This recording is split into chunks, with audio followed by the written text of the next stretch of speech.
Angel ministries അവതരിപ്പിക്കുന്നു ജീവമാർഗം.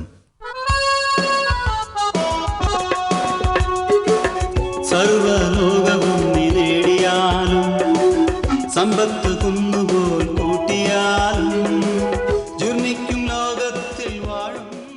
ജീവമാർഗം പ്രോഗ്രാമിലേക്ക് ഏവർക്കും സ്വാഗതം. ഇന്ന് നമ്മോട് ദൈവവചനത്തിൽ നിന്ന് സംസാരിക്കുന്നത് ബ്രദർ ഐപ്പ് ചെറിയാൻ, ബാംഗ്ലൂർ. പ്രാർത്ഥനയോടെ ഈ സന്ദേശം ശ്രവിച്ചാലും. അപ്പോസ്തല പ്രവൃത്തികളിൽ നിന്നുള്ള പഠനം നാം തുടരുന്നു. ഇന്ന് 3-ാം അധ്യായമാണ് നാം പഠിക്കുന്നത്. അതിൻ്റെ 1 മുതലുള്ള വാക്യങ്ങൾ 11 വരെ ഞാൻ വായിക്കുന്നു. ഒരിക്കൽ പത്രോസും യോഹന്നാനും 9-ാം മണി നേരം പ്രാർത്ഥനാ സമയത്ത് ദേവാലയത്തിലേക്ക് ചെല്ലുമ്പോൾ അമ്മയുടെ ഗർഭം മുതൽ മുടന്തനായ ഒരാളെ ചിലർ ചുമന്നുകൊണ്ടുവന്നു. അവനെ ദേവാലയത്തിൽ ചെല്ലുന്നവരോട് ഭിക്ഷയാചിപ്പാൻ സുന്ദരം എന്ന ദേവാലയ ഗോപുരത്തിങ്കൽ ദിനം പ്രതി ഇരുത്തുമാറുണ്ട്. അവൻ പത്രോസും യോഹന്നാനും ദേവാലയത്തിൽ കടപ്പാൻ പോകുന്നത് കണ്ടിട്ട് ഭിക്ഷ ചോദിച്ചു. പത്രോസ് യോഹന്നാനോടുകൂടെ അവനെ ഉറ്റുനോക്കി. ഞങ്ങളെ നോക്കൂ എന്ന് പറഞ്ഞു. അവൻ വല്ലതും കിട്ടും എന്ന് കരുതി അവരെ സൂക്ഷിച്ചു നോക്കി. അപ്പോൾ പത്രോസ്, വെള്ളിയും പൊന്നും എനിക്കില്ല, എനിക്കുള്ളത് നിനക്ക് തരുന്നു. നസ്രായനായ യേശു ക്രിസ്തുവിൻ്റെ നാമത്തിൽ നടക്ക എന്ന് പറഞ്ഞു. അവനെ വലം കൈക്ക് പിടിച്ച് എഴുന്നേൽപ്പിച്ചു. ക്ഷണത്തിൽ അവൻ്റെ കാലും നെരിയാണിയും ഉറച്ചു. അവൻ കുതിച്ചെഴുന്നേറ്റ് നടന്നും തുള്ളിയും ദൈവത്തെ പുകഴ്ത്തിയും കൊണ്ട് അവരോടുകൂടെ ദേവാലയത്തിൽ കടന്നു. അവൻ നടക്കുന്നതും ദൈവത്തെ പുകഴ്ത്തുന്നതും ജനമൊക്കെയും കണ്ടു. ഇവൻ സുന്ദരം എന്ന ദേവാലയ ഗോപുരത്തെങ്കിൽ ഭിക്ഷ യാചിച്ചു കൊണ്ടിരുന്നവൻ എന്നറിഞ്ഞ് അവന് സംഭവിച്ചതിനെക്കുറിച്ച് വിസ്മയവും പരിഭ്രമവും നിറഞ്ഞവരായി തീർന്നു. അവൻ പത്രോസിനോടും യോഹന്നാനോടും ചേർന്ന് നിൽക്കുമ്പോൾ ജനമെല്ലാം വിസ്മയം പൂണ്ട് ശലോമോൻ്റേത് എന്നു പേരുള്ള മണ്ഡപത്തിൽ അവരുടെ അടുക്കൽ ഓടിക്കൂടി. യേശുക്രിസ്തുവിൽ വിശ്വസിച്ച് സഭയുടെ അംഗങ്ങളായി തീർന്ന ശിഷ്യന്മാർ, അപ്പോസ്തലന്മാർ, അവർ യഹൂദന്മാരായിരുന്നു. സഭയുടെ അംഗങ്ങളായി ഈ പുതിയ മാർഗത്തിലേക്ക് വന്നതിന് ശേഷവും അവർ യഹൂദന്മാരായി തന്നെയാണ് പെരുമാറിയത്. അതുകൊണ്ടാണ് സാധാരണ യഹൂദന്മാർ പ്രാർത്ഥിക്കുന്നത് പോലെ അവരും എല്ലാ ദിവസവും 3 നേരവും പ്രാർത്ഥിക്കുമായിരുന്നു. അതുകൊണ്ടാണ് ഉച്ച കഴിഞ്ഞ് 3 മണി നേരം ആയപ്പോൾ, അതാണ് 9-ാം മണി നേരം, പത്രോസും യോഹന്നാനും ദേവാലയത്തിൽ പ്രാർത്ഥിക്കുവാൻ പോയത്. അവർ പ്രാർത്ഥിക്കുവാൻ പോയതും ദേവാലയത്തിലാണ്. ഇന്ന് ക്രിസ്തു മതവിശ്വാസികൾ ഒരു സിനഗോഗിലോ അല്ലെങ്കിൽ യെരുശലേം ദേവാലയത്തിൽ പോയി പ്രാർത്ഥിക്കുക എന്നത് ഒരിക്കലും സംഭവിക്കാൻ സാധ്യതയില്ലാത്തൊരു കാര്യമാണ്. എന്നാൽ അന്ന് ക്രിസ്തു മാർഗത്തിൽ വന്ന ആളുകൾ യഹൂദന്മാർ ആയിരുന്നതുകൊണ്ട് യഹൂദ മതത്തിലുള്ള ഒരു പുതിയ വിഭാഗം എന്നേ ആദ്യമൊക്കെ അതിനെ കരുതി ഇരുന്നുള്ളൂ. അതുകൊണ്ടാണ് അവർ പ്രാർത്ഥനയ്ക്കായി ദേവാലയത്തിൽ പോയത്. അവിടെ മുടന്തനായ ഒരു വ്യക്തിയെ ഭിക്ഷയാചിക്കുവാൻ കൊണ്ടുവന്ന് ഇരുത്തുമായിരുന്നു. അവൻ അമ്മയുടെ ഗർഭം മുതൽ മുടന്തനാണ്. അതിൻ്റെ അർത്ഥം അയാൾ ഒരിക്കലും നടന്നിട്ടില്ല. പിന്നെ സ്വയം ജോലി ചെയ്ത് വരുമാനം ഉണ്ടാക്കാൻ പറ്റാത്ത ഈ വ്യക്തിയെ ഭിക്ഷയാചിക്കുക എന്ന ഒരു കാര്യത്തിന് വേണ്ടി ആളുകൾ ഡെഡിക്കേറ്റ് ചെയ്തു. അതുകൊണ്ടാണ് അവനെ അവിടെ കൊണ്ടയിരുത്തുന്നത്. അതൊരു വരുമാന മാർഗമാണ്. അവനും അവനെ കൊണ്ടയിരുത്തുന്നവർക്കും ഒരു പക്ഷേ അവർക്ക് ചില കമ്മീഷൻ കിട്ടുന്നുണ്ടായിരുന്നിരിക്കാം. ഇതിൽ രസകരമായ ഒരു കാര്യം, ഏതാനും മാസങ്ങൾക്ക് മുമ്പ് യേശു ദേവാലയത്തിൽ വന്നിരുന്നു. പറഞ്ഞാൽ കഴിഞ്ഞ 3 വർഷങ്ങളായി സ്ഥിരമായി യേശു ദേവാലയത്തിൽ വരുമായിരുന്നു. ഈ ദേവാലയത്തിൽ വന്നപ്പോൾ ഇയാളെ യേശു കണ്ടിട്ടുണ്ട്. പക്ഷെ യേശു അയാളെ സൗഖ്യമാക്കിയില്ല. അത് എന്നെ ചിന്തിപ്പിച്ചു. അപ്പോഴാണ് എനിക്കൊരു കാര്യം മനസ്സിലായത്. യേശു കണ്ട എല്ലാ രോഗികൾക്കും സൗഖ്യം നൽകിയില്ല. ഉദാഹരണത്തിന് ബെഥെസ്ദ കുളക്കരയിൽ അനേക രോഗികൾ ഉണ്ടായിരുന്നുവെങ്കിലും ഒരാൾക്ക് മാത്രമേ സൗഖ്യം ലഭിച്ചുള്ളൂ.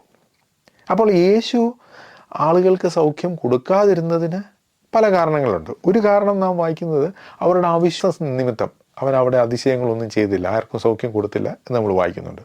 അപ്പോൾ ആളുകളുടെ അവിശ്വാസം ഒരു കാരണമാണ്. പിന്നെ ആളുകൾക്ക് താല്പര്യമില്ല. അവങ്കിൽ ഇടറിപ്പോയവരെ കുറിച്ച് നമ്മൾ വായിക്കുന്നുണ്ട്. അതായത് ഇവൻ തച്ചൻ്റെ മകനല്ലയോ, ഇവനെ നമുക്കറിയാമല്ലോ എന്നൊക്കെ പറഞ്ഞ് യേശുവിനെ തിരസ്കരിച്ചവരുണ്ട്. അവിടെയും യേശു അത്ഭുതമൊന്നും ചെയ്തതായിട്ട് നമ്മൾ വായിക്കുന്നില്ല. പിന്നെ യേശു ചെയ്തതെല്ലാം പിതാവിൻ്റെ പ്രവൃത്തിയാണ്. അപ്പോൾ പിതാവ് പ്രവർത്തിക്കുന്ന കാര്യങ്ങൾ അല്ലെങ്കിൽ പിതാവ് അവനോട് പ്രവർത്തിക്കുവാൻ പറഞ്ഞ കാര്യങ്ങൾ മാത്രമാണ് താൻ ചെയ്തത്. അതിൽ ഒരു പക്ഷേ ഈ വ്യക്തിയുടെ സൗഖ്യം ഉൾപ്പെട്ടിരുന്നില്ല. ഇനി വേറൊരു കാര്യം, യേശു തൻ്റെ ശിഷ്യന്മാരോട് പറഞ്ഞത്, ഞാൻ ചെയ്തതിലും കൂടുതൽ വീര്യപ്രവൃത്തികൾ നിങ്ങൾ ചെയ്യുമെന്നാണ്. അപ്പോൾ ശിഷ്യന്മാർക്ക് കൂടുതൽ വീര്യപ്രവൃത്തികൾ ചെയ്യുവാനുള്ള അവസരവും സാധ്യതയുമുണ്ട് എന്ന് യേശു തിരിച്ചറിഞ്ഞിരുന്നു. ഒരുപക്ഷെ ഈ മുടന്തൻ ആ വിഭാഗത്തിൽ പെട്ട ആളായിരുന്നു. ഈ മുടന്തന് സൗഖ്യമൊന്നും വേണ്ടായിരുന്നു, ഭിക്ഷ മതിയായിരുന്നു.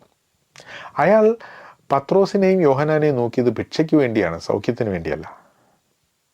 അവന് ഇവർക്ക് എനിക്ക് സൗഖ്യം നൽകാൻ സാധിക്കുമെന്നുള്ള വിശ്വാസം ഇല്ലായിരുന്നു. അപ്പോൾ അവന് വിശ്വാസം ഇല്ലായിരുന്നിട്ടും അവിടെ ഒരു വീര്യപ്രവൃത്തി ഉണ്ടായി. അപ്പോൾ ഈ വീര്യപ്രവൃത്തി എന്തിനു വേണ്ടിയാണ് നടന്നത്?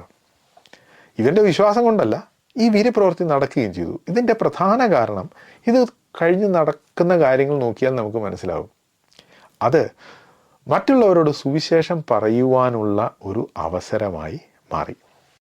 അന്ന് ഇവർ പ്രാർത്ഥിക്കുവാനായിട്ടാണ് പോയത്. ഇവൻ ഭിക്ഷ ചോദിച്ചു. പത്രോസും യോഹന്നാനും അവനോട് പറഞ്ഞു, പൊന്നും വെള്ളിയും എനിക്കില്ല. പൊന്നും വെള്ളിയും എന്ന് പറഞ്ഞാൽ പണമെന്നാണ്. ഗലീലക്കാരായ ശിഷ്യന്മാർ ഇപ്പോൾ യെരുശലേമിലാണ് താമസിക്കുന്നത്. വിദേശത്ത് എന്ന് പറഞ്ഞാൽ മറ്റൊരു സ്ഥലത്ത് താമസിക്കുന്ന അവരുടെ കയ്യിൽ പണമില്ല. ഗലീലക്കടലിൽ മീൻ പിടിച്ചാണ് ഇവർ ജീവിച്ചിരുന്നത്. ഇവിടെ മീൻ പിടിക്കാൻ പോകാൻ സൗകര്യങ്ങളുമില്ല. പക്ഷേ ഇവർ തുറന്നു പറയുകയാണ്, ഞങ്ങളുടെ കയ്യിൽ പണമില്ല. ഇവരെങ്ങനെ ജീവിച്ചു നമുക്ക് അറിഞ്ഞുകൂടാ. എന്തായാലും ഒരു കാര്യം തീർച്ചയാണ്, അവരുടെ തന്നെ ആവശ്യത്തിനുള്ള പണം അവരുടെ കയ്യിലില്ലായിരുന്നു. അപ്പോൾ പിന്നെ ഭിക്ഷ കൊടുക്കാൻ സാധിക്കില്ലല്ലോ. ഇവരുടെ കയ്യിൽ പണമില്ലായിരുന്നുവെങ്കിലും ഇവരുടെ കയ്യിൽ വളരെ പ്രധാനപ്പെട്ട ചില കാര്യങ്ങളുണ്ടായിരുന്നു. ഇന്ന് അനേക ശുശ്രൂഷകൾ, മിനിസ്ട്രികളിൽ, ക്രിസ്തീയ പ്രവർത്തനങ്ങളിൽ പണത്തിന് ഒരു ക്ഷാമവുമില്ല. ധാരാളം പണമുണ്ട്. എന്നാൽ ആ പണമാണ് പല ശുശ്രൂഷകളിലും ദുരന്തമായി മാറിയത്. ദൈവത്തിലുള്ള ആശ്രയം പോയി പണത്തിലുള്ള ആശ്രയം ഉണ്ടായി. ഇവരുടെ കയ്യിൽ ഒരു പൈസ പോലും ഇല്ലായിരുന്നുവെങ്കിലും കർത്താവായ യേശു ക്രിസ്തുവിൻ്റെ, നസ്രായനായ യേശുവിൻ്റെ നാമത്തിൽ എഴുന്നേറ്റ് നടക്കുക എന്ന് പറയാനുള്ള അധികാരം അവർക്കുണ്ടായിരുന്നു. അവർ ആ അധികാരം ഉപയോഗിക്കാൻ ആ മുടന്തനെ സൗഖ്യമാക്കുകയും ചെയ്തു. അവർ പറഞ്ഞു, എനിക്കുള്ളത് നിനക്ക് തരുന്നു. വെള്ളിയും പൊന്നുമാണ് ഇവരുടെ കയ്യിൽ ഉണ്ടായിരുന്നതെങ്കിൽ എനിക്കുള്ളത് നിനക്ക് തരുന്നു എന്ന് പറയാൻ ഒരല്പം മടി മാനുഷികമായി തോന്നാൻ സാധ്യതയുണ്ട്. പക്ഷേ അവർ ചെയ്തത്, അവരുടെ ആത്മീക വരം, സൗഖ്യമാക്കുവാനുള്ള വരം ദൈവം അവർ കൊടുത്തിരുന്നു. ആ വരം അവർ ഉപയോഗിച്ചു. ആ ഉപയോഗിച്ചത് അവരുടെ സ്വന്തം ഗുണത്തിന് വേണ്ടി, അല്ലെങ്കിൽ ഈ വരം ഉപയോഗിച്ച് അല്പം പണം ഉണ്ടാക്കാം എന്ന് കരുതിയല്ല, മറ്റുള്ളവൻ്റെ പ്രയോജനത്തിന് വേണ്ടി അവർ ഉപയോഗിച്ചു. ഇവന് സൗഖ്യമായി. മുടന്തൻ അന്ന് എഴുന്നേറ്റു. അവൻ്റെ കാലിന് എന്ത് മാറ്റം ഉണ്ടായി എന്നവിടെ വ്യക്തമായി പറയുന്നുണ്ട്. ലൂക്കോസ് ഒരു വൈദ്യനാണല്ലോ. അങ്ങനെ മുടന്തൻ ആദ്യമായി ദേവാലയത്തിൽ കടന്നു. ഈ ദേവാലയ വാതിൽക്കൽ ഇരിക്കുന്ന മുടന്തനെ ജനം കണ്ടിട്ടുണ്ട്. ദേവാലയത്തിൽ വരുന്ന എല്ലാവരും കണ്ടിട്ടുണ്ട്. സ്ഥിരമായി കഴിഞ്ഞ 40 വർഷത്തോളം അവിടെ ഇരിക്കുന്നയാളാണ്. എന്നാൽ ഈ മുടന്തനെ ദേവാലയത്തിനകത്ത് കണ്ടപ്പോൾ ജനം അന്തം വിട്ടു. ഇത് അവിടെ ഭിക്ഷയാചിക്കാനിരിക്കുന്ന മുടന്തനല്ലേ എന്ന് പറഞ്ഞ് അവർക്ക് അതിശയമായി. അവർ വിസ്മയിച്ചു. ഇവനാണെങ്കിൽ നൃത്തം ചെയ്യുന്നു, ദൈവത്തെ സ്തുതിക്കുന്നു. ഇത് കണ്ട് അവിടെ ആളുകൂടി. അന്ന് യോഹന്നാനും പത്രോസും പ്രാർത്ഥിക്കാൻ പോയതാണ്. ഇവർ സ്ഥിരമായി അങ്ങനെ ചെയ്യുമായിരുന്നു. ആ സമയത്ത് അവർ പ്രാർത്ഥിക്കാൻ പോകുമായിരുന്നു. പക്ഷെ അന്ന് അവരുടെ പ്രാർത്ഥന മുടങ്ങി. അന്ന് അവിടെ ഒരു പ്രാർത്ഥനയോഗമല്ല നടന്നത്, മറിച്ച് ഒരു സുവിശേഷ യോഗമാണ് നടന്നത്. പ്രാർത്ഥന പതിവാക്കിയ ആളുകളായിരുന്നു യോഹന്നാനും പത്രോസും. അവർ സ്ഥിരമായി പ്രാർത്ഥിക്കുവാൻ പോകുമായിരുന്നു. അവർ പ്രാർത്ഥിച്ചപ്പോൾ ദൈവം ഒരു ദിവസം അവരുടെ പ്രാർത്ഥനയെ ഒരു വലിയ ഉണർവ് യോഗം, ഒരു സുവിശേഷ യോഗമാക്കി മാറ്റി. അങ്ങനെ അവരുടെ പ്രോഗ്രാം ദൈവമാണ് തീരുമാനിച്ചത്. പ്രാർത്ഥിക്കുന്നവരുടെ പ്രോഗ്രാം അത് ദൈവം തീരുമാനിച്ചു. ഇന്ന് പ്രാർത്ഥനയല്ല, സുവിശേഷ യോഗമാണ്. പണമല്ല അവരുടെ പ്രോഗ്രാം തീരുമാനിച്ചത്, ദൈവമാണത് തീരുമാനിച്ചത്. ഉള്ളത് സൗജന്യമായി കൊടുക്കുവാൻ മനസ്സുള്ളവരായിരുന്നു ഈ ശിഷ്യന്മാർ. അവർക്കുണ്ടായിരുന്നത് ദൈവം നൽകിയ ആത്മീക വരമാണ്. അത് സൗജന്യമായി മറ്റുള്ളവരുടെ പ്രയോജനത്തിന് വേണ്ടി കൊടുക്കുവാൻ അവർ തയ്യാറായി. അതുകൊണ്ടുണ്ടായത് വലിയൊരു അനുഗ്രഹമാണ്. ഈ മുടന്തന് സൗഖ്യമായി എന്നുള്ളത് ഒരു ചെറിയ കാര്യമാണ്. ഈ അധ്യായം നാം തുറന്നു വായിക്കുമ്പോൾ അനേക ആയിരങ്ങൾ സുവിശേഷം വിശ്വസിച്ച് ദൈവസഭയുടെ അംഗങ്ങളായി തീരുവാൻ ഇടയായത് നമുക്ക് കാണാൻ സാധിക്കും. അതാണ് സ്ഥിരമായി പ്രാർത്ഥന പതിവാക്കിയവർ ദൈവത്തിൻ്റെ അരുളപ്പാടനുസരിച്ച് കാര്യങ്ങൾ ചെയ്യുമ്പോൾ ഉണ്ടാകുന്ന മാറ്റം. ഈ സന്ദേശം ശ്രദ്ധിച്ച എല്ലാ പ്രിയപ്പെട്ടവർക്കും കർത്തൃനാമത്തിൽ നന്ദി. ബൈബിൾ കറസ്പോണ്ടൻസ് കോഴ്സിൽ ചേർന്ന് പഠിക്കുവാൻ ആഗ്രഹിക്കുന്നവർ മേൽവിലാസം അയച്ചു തന്നാലും പ്രാർത്ഥനാ വിഷയങ്ങളും അറിയിക്കുമല്ലോ.